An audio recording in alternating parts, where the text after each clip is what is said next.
démarrer la vidéo ici. Après les photos que j'ai fait, il n'y en a que quelques-unes, une vingtaine, une dizaine, qui précèdent, qui sont en réalité les mêmes que celle-ci là que je suis en train de faire là en vidéo. Donc on peut éviter de monter dans ce cas-là ces images qui précèdent, bien qu'elles étaient un peu différentes de celle-ci là, de cette dentelle.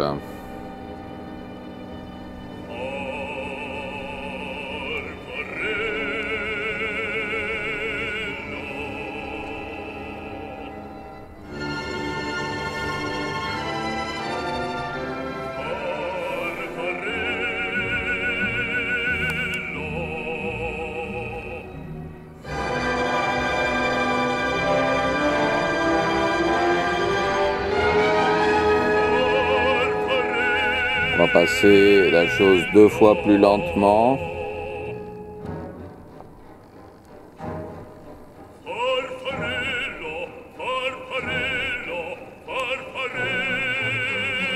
Donc ici on a une sorte de masque, de grand masque.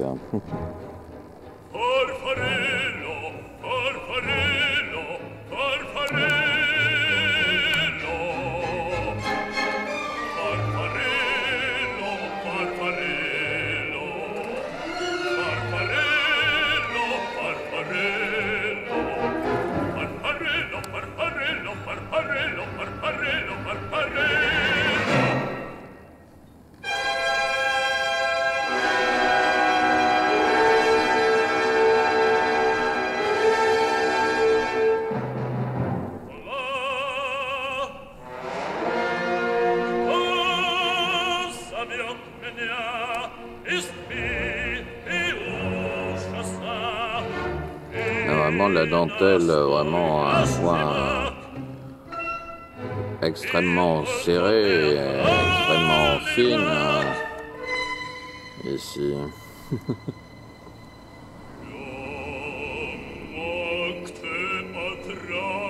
Avec l'arrivée de ces petits boudins, minuscules petits boudins, une sorte de maïs de nuages.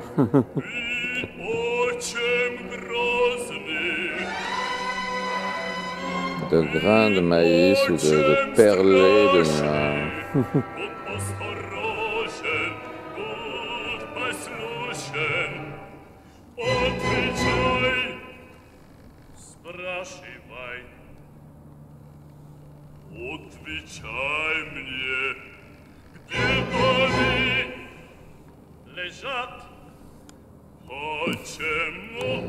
Ouais, très bien pour une publicité pour le maïs. En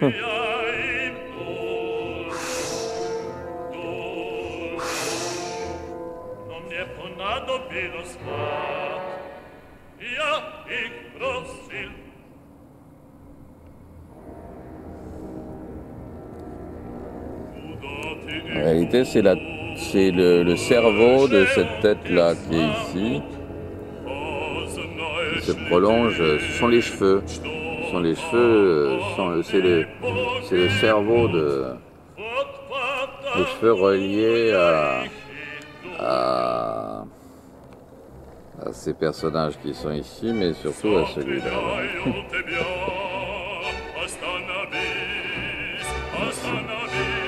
Qui est en train de parler avec un autre là, donc il n'y a pas autant, il n'y a pas une tignasse fait avec des véritables lobes cérébraux, hein. C'était des petits, en fait, des boudins de cerveau, de cervelle même.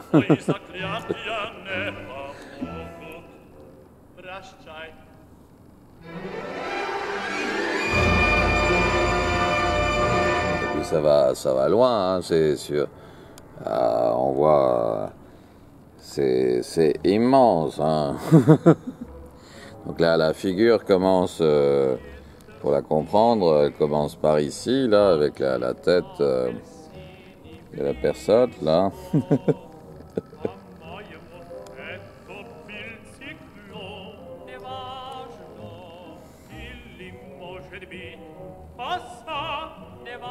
Et puis on a les feux qui étaient... Mais déjà ça a changé là.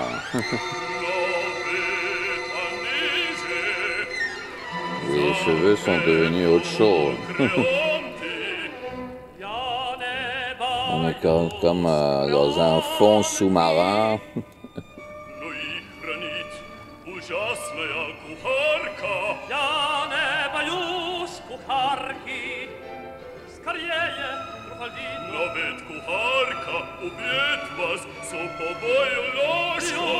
Alors c'est extrêmement fin, hein, parce que c'est vraiment...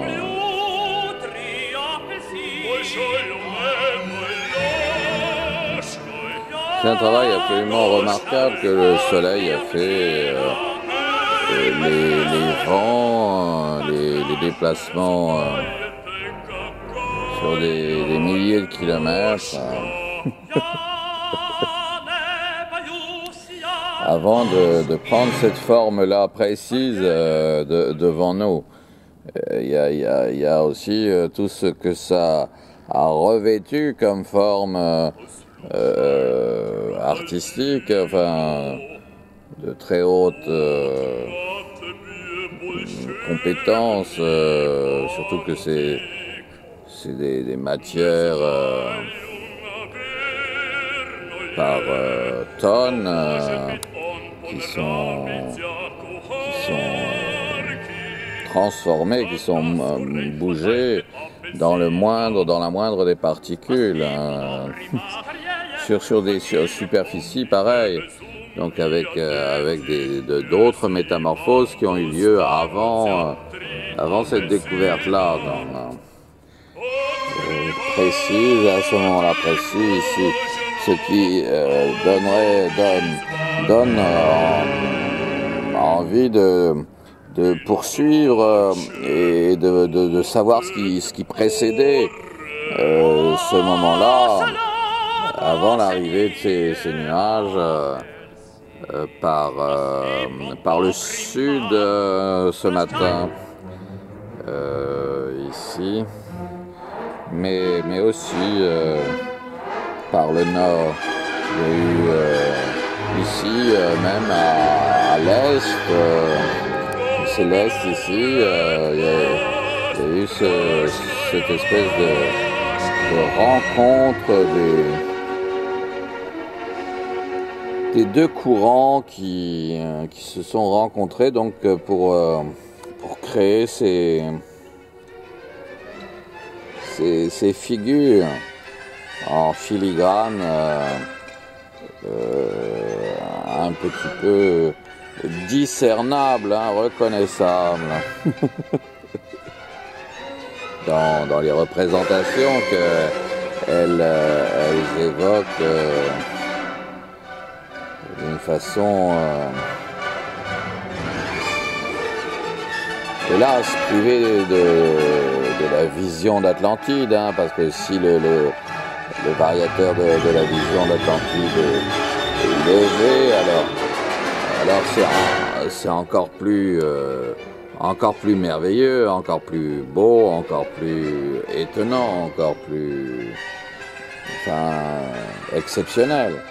Mais c'est déjà totalement admirable à l'aune de l'histoire de l'art, de la peinture, de Poussin, de Turner,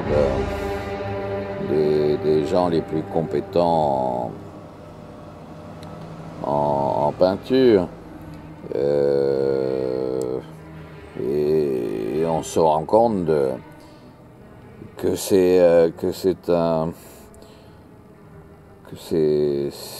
plus qu'admirable, que c'est c'est infiniment admirable, surtout que c'est en mouvement, en animation, donc en métamorphose, animation, mais métamorphose qui représente, hein, qui est dans la représentation de signifiant, hein, bien précis, qu'on arrive un petit peu à discerner, donc à comprendre. Par conséquent, il est indubitable que la notion de Dieu existe et de grand architecte de l'univers. Il n'y a absolument aucun doute. Mais évidemment, si personne ne lève la tête et si les gens sont devenus aveugles ou comme non-voyants, pour des raisons différentes, dont l'ensemble des péchés, des choses, des films de mauvaise qualité, mais surtout des mauvaises habitudes, évidemment, ils n'arrivent pas à comprendre, ils n'arrivent pas à voir ce que tous ceux qui se comportent d'une façon beaucoup plus vertueuse et qui sont donc à préserver leur regard et la vue, et ben eux voient en affirmant tout à fait que Dieu existe sans mentir.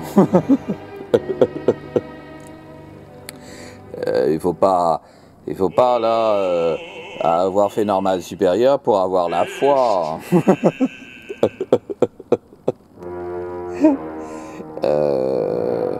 Ni même Polytechnique. Cependant, évidemment, si on n'a jamais levé la tête, si on n'a jamais appris à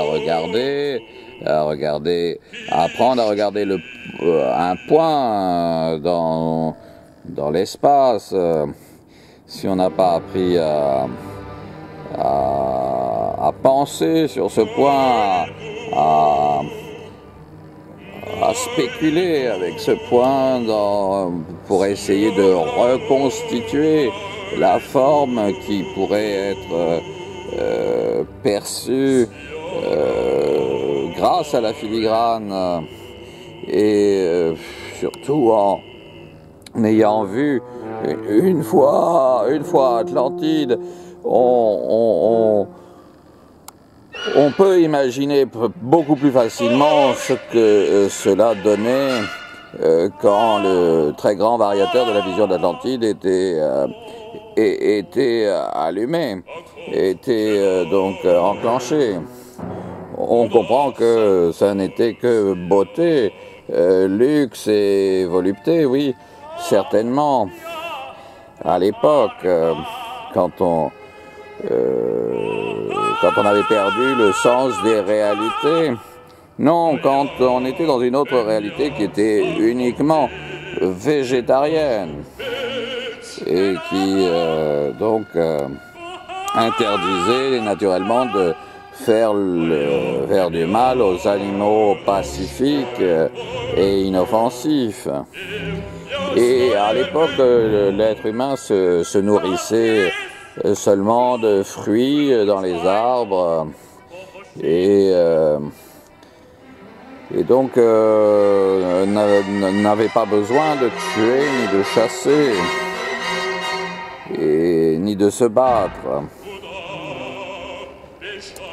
Par conséquent, c'est ce qui s'est passé à ce moment-là quand il y en a un qui a commencé à se battre ou à rejeter l'autre ou à utiliser une arme qui avait servi à chasser pour tuer un autre, que ça a dégénéré.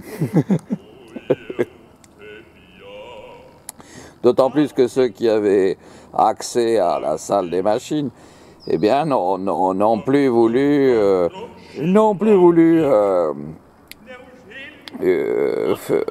faire fonctionner le très grand variateur. Donc on cachait et les gens ont perdu, n'ont plus regardé les nuages et non plus.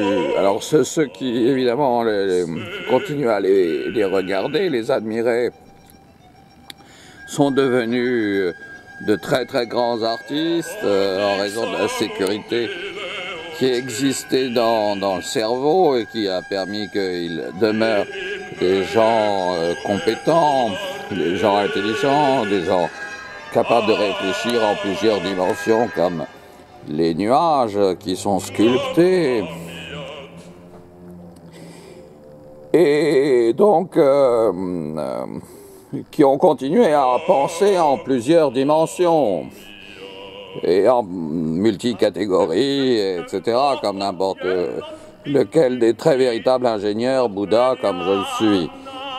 Mais tous les autres, malheureusement, s'étant profanés et ayant rejoint la salle des machines pour faire des mauvaises plaisanteries avec ces machines, eh bien, malheureusement, ce sont... on a parlé de damnés, oui, puisqu'ils n'ont pu obtenir avec ça que les plus malheureuses, abominables réincarnations en l'un ou l'autre des animaux hostiles à l'être humain véritable. C'est-à-dire hostiles à l'ontologie, au processus lui-même des réincarnations. Et donc, ont régressé, involué, et par conséquent,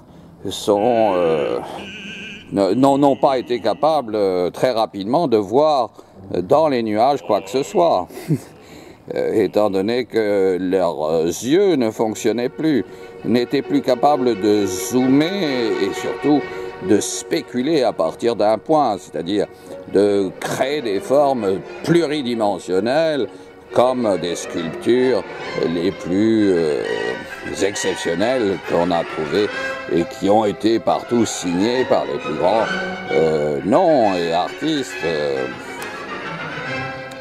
de l'espèce humaine, ceux-là même qui ont des statues incommensurablement admirables et des autoportraits, enfin des bustes à leur effigie, à leur nom de famille, et qu'ils ne les ont pas volés parce qu'ils sont appris réellement à sculpter, à peindre,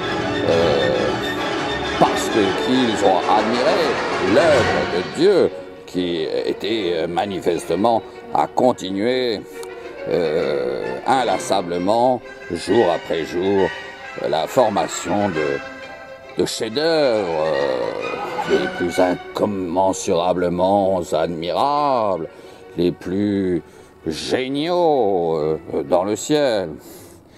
Ce qui a évidemment amené des contradictions à ce sujet, au point que il y a eu probablement des antiphrases qui ont été dans ces époques-là dites au sujet du nuage, par exemple, qui n'avaient aucun intérêt. Évidemment, tous ceux qui ont cru à ça, eh bien, sont tombés dans le malheur et dans la fausseté, et par conséquent obtenu encore pire comme réincarnation minable et malheureuse, puisqu'ils s'étaient persuadés qu'il n'y avait rien d'intéressant dans les nuages ou dans le ciel, tandis qu'évidemment tous ceux qui continuaient à avoir un tantinet clair et qui s'amusaient avec leur cerveau à recréer des représentations qui étaient perceptibles en filigrane et bien visibles, eh bien eux, comme ce grand chat là qu'on voit, eh bien eux sont devenus les plus grands maîtres, les plus grands génies dans toutes les disciplines, car en plus ils sont devenus à chaque fois de véritables Bouddhas. Et pourquoi? Parce que avec les pinceaux, avec la peinture, eh bien ils ont essayé de faire aussi bien que le ciel. Et sur tous les murs, et ils ont compris tout à fait dans quel sens allaient les réincarnations, c'est-à-dire dans la création de l'être humain, parachevé, Bouddha, adulte, sculpteur, peintre, donc ayant à se heurter à la matière comme des nuages, hein, comme les nuages eux-mêmes qui sont un peu comme de la matière. Et par conséquent, on réussit à fabriquer, à faire apparaître les plus admirables chefs-d'œuvre qui soient en sculpture ou en peinture, grâce au ciel qui leur donnait le là, cependant que le ciel eh bien, a été d'une invention tellement extraordinaire que il n'y a eu que très peu de très très grands artistes à l'égaler, comme Jérôme Bosch, comme Arcimboldo, comme Léonard de Vinci, comme Poussin, parfois, à certains moments, ou Turner, ou alors Picasso, car il y a des moments où le ciel est réellement a bien montré que Picasso est dans le vrai. Il y a des Picasso qui apparaissent dans le ciel. Mais ils sont très rares. Et ils sont, quand on les voit, quand ils apparaissent, vraiment admirables. Mais d'où qu'on comprenne à quel point c'est particulièrement difficile de faire un Picasso. Alors évidemment, ça a intéressé des gens aussi comme Dali, puisque le ciel, à certains moments, est totalement surréaliste dans les représentations qu'il arrive à créer. Alors, il y a des moments où il est beaucoup moins intéressant qu'à d'autres moments, évidemment.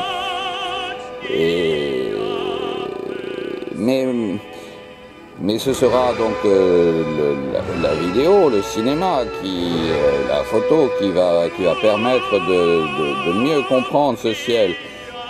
Ce que déjà l'étude du marc de café avait permis, parce qu'il y a des analogies possibles entre le marc de café et certains ciels. Alors là, on a par exemple quelque chose de vraiment admirable qui est en train de se former là. Indubitablement. Alors il faut imaginer ça avec le très grand variateur de la vision d'Atlantide enclenché. Ça, c'est alors qu'on s'aperçoit, on comprend que la création était à l'origine vraiment plus belle que belle.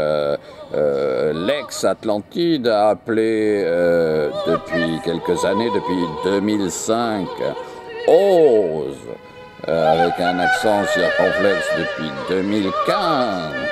Enfin, depuis 2014-2015, l'ex-Atlantide, donc Oz, et bien était continuellement une merveille absolue. Au point qu'on n'avait pas besoin de sculpter, on n'avait pas besoin de peindre, on n'avait pas besoin de se donner du mal à quoi que ce soit de tridimensionnel, puisque probablement chacun, en étant continuellement entouré par des œuvres d'art qui ne cessaient de défiler les unes plus belles que les autres, n'était que continuellement dans le cerveau de chacun, probablement dans l'émerveillement permanent, et surtout dans la pluridimensionnalité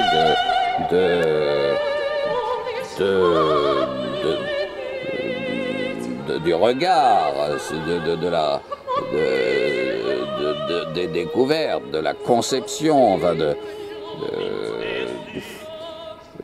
de la conception qui résultait en réalité de simplement de la spéculation, hein, du miroir que chacun d'entre nous était en disposant du regard que nous avions quand le variateur de la vision d'Atlantide était enclenché. Mais il y a eu un problème à une époque où il n'y avait pas de langage, et il n'y avait pas encore d'orthographe, il n'y avait pas encore de mots, M-O-T-S, écrits et forgés en sacré. Il n'y avait pas non plus de loi écrite. Il n'y avait pas encore de pensées, si ce n'est des pensées probablement continuellement pluridimensionnelles, et d'une complexité probablement infinie, mais probablement seulement dans le divertissement et dans le génie, puisque chacun des êtres humains n'était alors que uniquement végétarien. Et il y avait certainement des espèces en moins, des espèces animales en moins qu'à notre époque. Et malheureusement, il y a eu ce très grave problème qui a fait que une petite partie, une bande, s'est emparée de la salle des machines et a maltraité les autres. Et depuis l'époque, il n'y a eu que des problèmes à résoudre entre ces deux parties, ces deux bandes. Une partie, une bande qui est devenue celle de la mauvaise foi permanente, du mensonge continuel, qui détenait le variateur et l'accès à la salle des machines. Les autres qui n'en savaient rien, qui ne savaient pas qu'elle existait, et qui se sont fait continuellement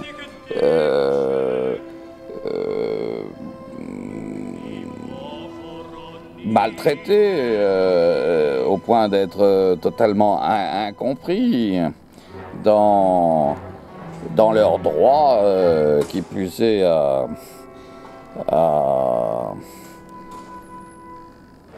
croire à... Alors là, on a aussi Bosch, Jérôme Bosch, là qu'on voit apparaître un petit peu ici, mais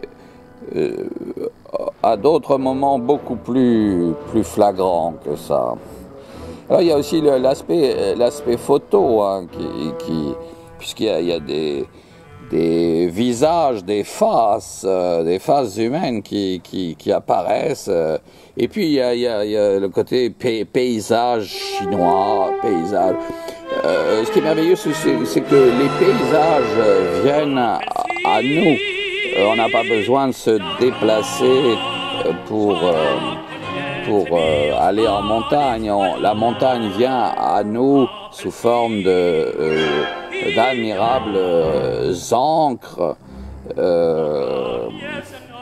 que les nuages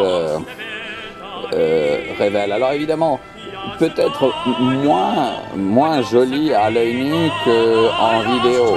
La vidéo les rend encore plus beaux que ce qu'ils sont, ce qu'ils pourraient être à première vue dans la réalité. Effectivement, dans la réalité, étant donné qu'on a l'habitude de ces nuages, ils apparaissent à première vue moins intéressants, moins beaux qu'en cinéma, moins beaux qu'en vidéo.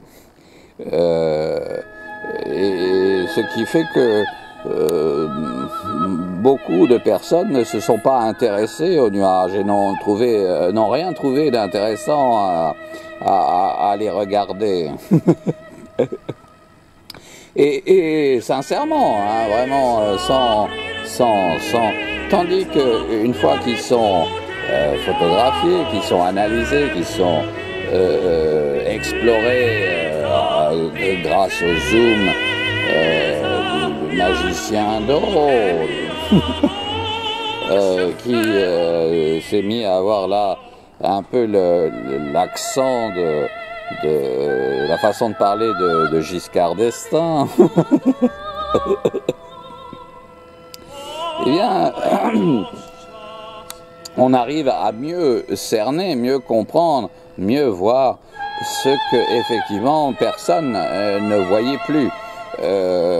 Plus personne n'arrivait à voir les nuages avant que Laurie Granier n'apparaisse dans le ciel, lui-même constitué de nuages, 30 ans avant d'y être. Par conséquent, en apparaissant de façon virtuelle, parce que devenu Bouddha et bizarrement empereur, d'après une catastrophe qui, l'ayant traumatisé, l'a fait devenir Bouddha. Et qui plus est, Bouddha Alpha Oméga, et dès 1965-1975, apparaissant dans le ciel à une époque où il ne serait qu'en 2005. C'est-à-dire 40 ans après avoir été entendu et 30 ans après avoir été vu dans le ciel. Et tout cela parce que il était fidèle à sa femme qu'il attendait et sa promise. Et donc, ce qui a permis de comprendre enfin un peu mieux la création et effectivement de comprendre qu'il y avait un problème qu'on pouvait peut-être résoudre. Et qu'il a résolu, enfin que lui tout seul, pour tout le monde et contre tout le monde, et contre tous les imbéciles, il a résolu avec sa femme. en faisant bien comprendre qu'on était devenu, que l'ensemble des personnes âgées étaient devenues de parfaits imbéciles, hein, de parfaits stronzi di marcia secca merdamente che puzzano, hein, c'est-à-dire des parasites puants, pourris, hein, étant donné qu'on n'avait rien compris de la création et du génie de la création et de la beauté de la création que on avait en plus caché, que certains avaient caché et ne voulaient pas révéler en contraignant les autres à affirmer le contraire et à prouver continuellement le contraire par des œuvres d'art, par des textes admirables, donc à prouver effectivement que Dieu existait, ce qui était vrai puisque les nuages ne faisaient que le proclamer et que les autres évidemment le savaient aussi puisqu'ils avaient le très grand variateur de la vision d'Atlantide. Donc ils savaient parfaitement qu'en mettant en marche le variateur de la vision d'Atlantide, la moindre des choses, même les nuages les plus affreux, révéleraient des choses extrêmement magnifiques. Par conséquent, il y avait d'un côté uniquement de la mauvaise foi, des mensonges, et ce qui a effectivement amené chacun de ceux qui ont menti à obtenir les plus malheureuses réincarnations, les plus abominables, les plus abjectes, les plus tristes, les plus de paresseux, d'incapables, de gens qui ne savent pas parler en vérité, qui mentent. Et de l'autre, au contraire, que des êtres absolument raffinés, n'étant que dans la vérité la plus absolue, dans la transparence, dans les sentiments les plus profonds, dans les musiques à la gloire de Dieu, parce que, effectivement, Dieu ne pouvait être que génial et que merveilleusement bon, étant donné qu'inlassablement, pendant des millénaires, il n'a fait que réaliser des prodigieux nuages, des magnifiques nuages partout. et surtout aucun d'entre eux pornographique. Non, parfois sexy, parfois des personnes qui font l'amour dans le ciel, mais jamais d'aucune façon pornographique. Ce qui rendait malade la bande de ceux qui, eux, croyaient que la pornographie pouvait exister et qui était absolument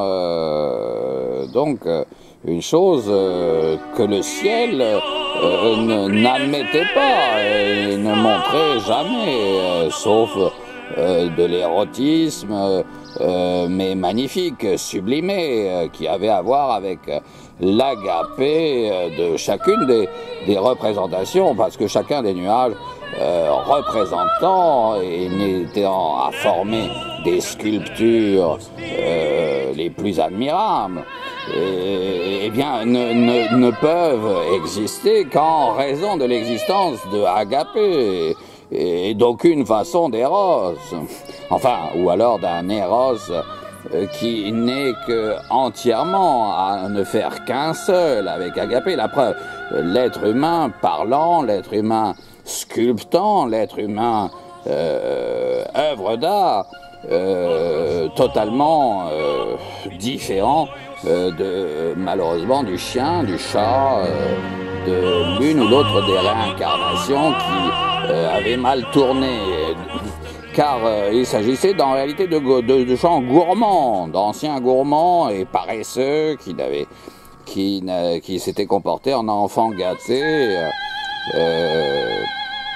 durant leur existence passée, et donc qui s'étaient permis de fauter contre la logique même de la création, qui effectivement interdit d'éprouver des sentiments qui ne soient pas sincères, qui ne soient pas véritables, qui ne soient pas bâtisseurs, constructifs, comme chacun des nuages l'est, avec des architectures d'une complexité absolument inouïe, impossible, inconcevable, de génie, par conséquent, ne relevant que de l'intelligence la plus sublime.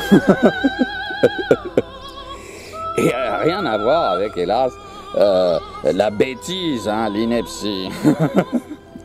Sauf dès que dans les nuages apparaissent quelques animaux.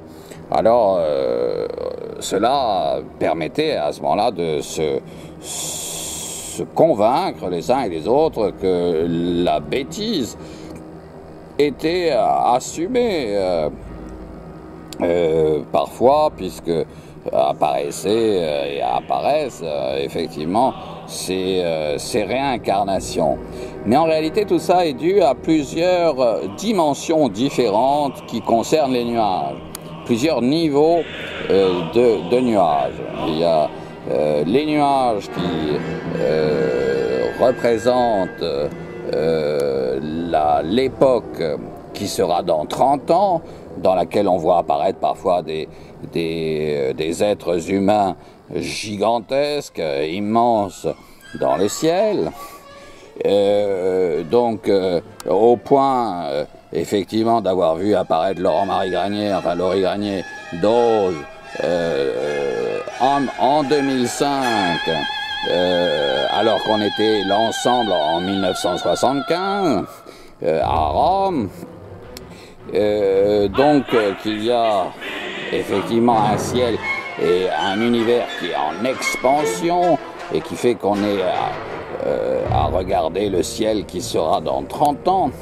Et puis il y a les nuages qui sont ceux de notre époque, qui ne sont pas donc ceux d'une époque future, et qui sont donc ceux qui sont charriés par le soleil et qui a pompé l'eau de la mer et qui a transformé l'eau de la mer en nuages, pour l'eau des lacs aussi, pour amener cette eau au-dessus des champs et déverser ces eaux à un endroit précis chacun, d'une façon rigoureusement exacte et au millimètre.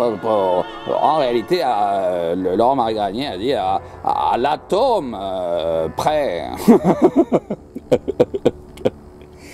Ce qui est effectivement tellement génial que on ne peut à ce moment-là qu'être absolument certain de ce que la création n'est que la résultante d'un esprit, un être qu'on a appelé Dieu ou l'architecte de l'univers, qui finalement ne fait plus qu'un avec Laurent-Marie Granier.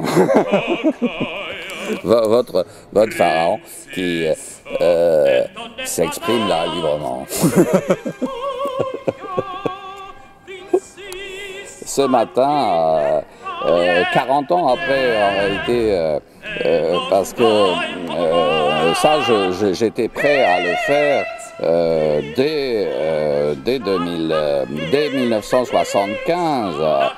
Si le prix du pétrole n'avait pas augmenté et n'avait pas rendu impossible l'achat des pellicules Super 8 qui étaient 700 fois trop chères quand le pétrole était à 7 $.